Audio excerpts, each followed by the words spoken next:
Donald Trump recently made a telling joke. Some people actually thought he was half serious when he said he briefly considered picking his daughter Ivanka for vice president. She's often referred to as his secret weapon. Her siblings say she is her father's favorite. And tonight she sits down with ABC's Lara Spencer for our series, Being Trump. This is a big moment. Are you nervous? I'm terrified.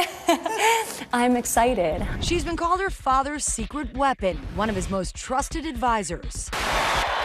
Now, Donald Trump's daughter Ivanka is poised to take the spotlight, introducing him Thursday night at the Republican National Convention in Cleveland. Has Dad given you any input on what he'd like you to say, or is he leaving it up to you? He's totally left it up to me. I wish he'd give me input. Right. But I think he wants it to come from my heart. He says, don't worry, you'll do a great job. Don't worry. It was just over a year ago that you announced your father's presidential bid. It is my pleasure to introduce to you today a man who I have loved and respected. What has this year been like for you? It's almost impossible to describe, to meet so many people, to hear their enthusiasm for his candidacy. Ivanka has never been shy about her love and admiration for her father and family. The fact is that I'm absolutely, proud to be a Trump. And I'm, proud of my family name, and I'm proud of everything they've done and ever accomplished. This rare glimpse into her early life, captured in Born Rich, a 2003 documentary about the children of the country's wealthiest families.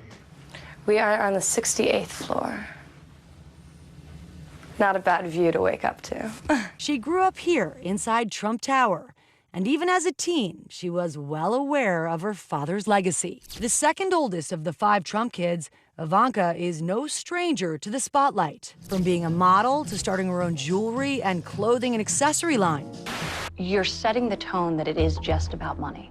To her noteworthy guest appearances on The Apprentice, she's helping usher her father into a new era of American politics.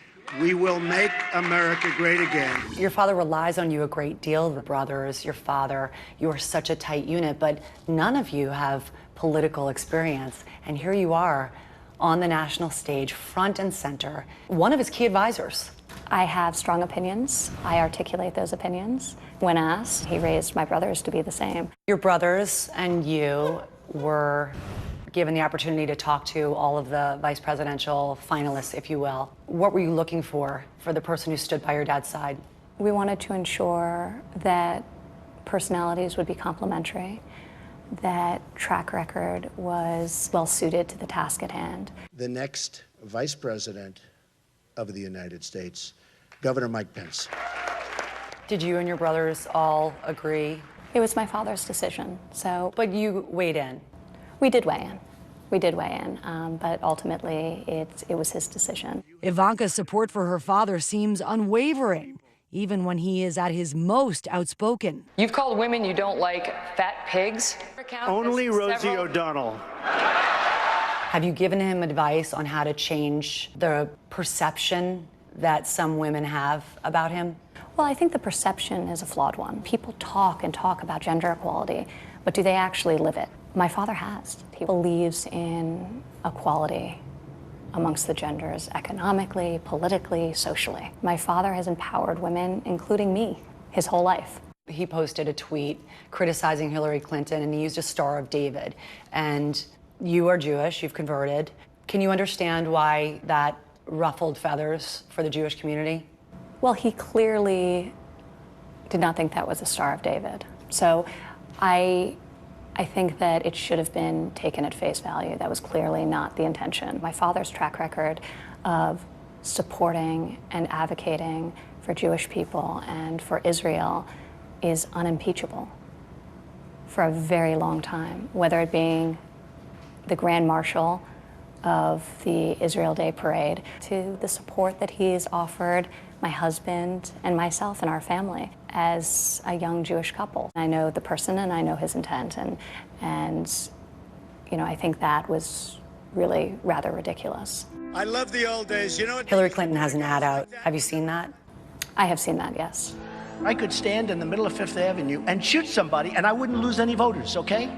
As a parent, if your children were to see that ad, if they were listening to those things, what would you say to your children? I wouldn't have my children listening to those ads. The negative ads, especially those, and almost all of them, are a complete manipulation of his words and packaged for maximum impact. Despite what anyone may say, including the opposition, I know the man, and so do my children. But her father's controversial positions have made him a possible target for more than just political enemies. This young man allegedly had been targeting Trump for some time. You also had a man try to rush the stage at an Ohio rally. Do you worry about his safety?